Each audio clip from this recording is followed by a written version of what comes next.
Ready? 1, 2, 3, start. A person who is not dealing in an expert way with a specific subject will naturally go in for generalizations.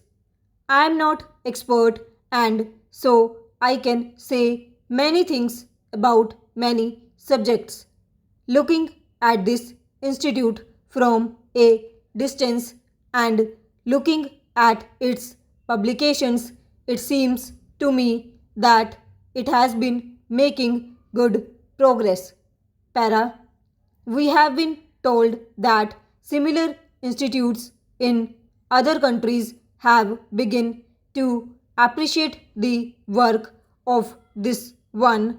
There can be no doubt about the importance of the work which you are called upon to do.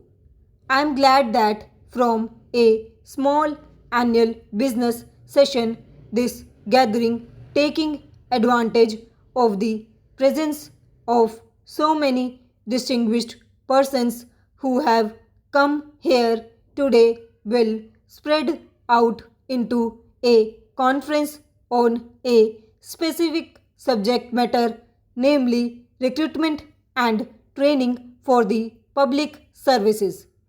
I feel that this is something really solid and worthwhile. I am quite sure that it will bear results. It may be that the results are not very obvious, but it will in any case be an earnest discussion of subjects of high importance. Para, I often wonder how we should approach these subjects.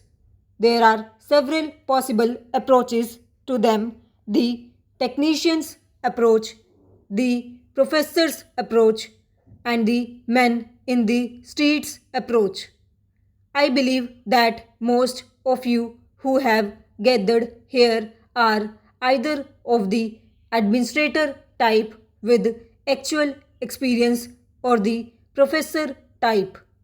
Both types are very important, both having a fund of knowledge at their disposal.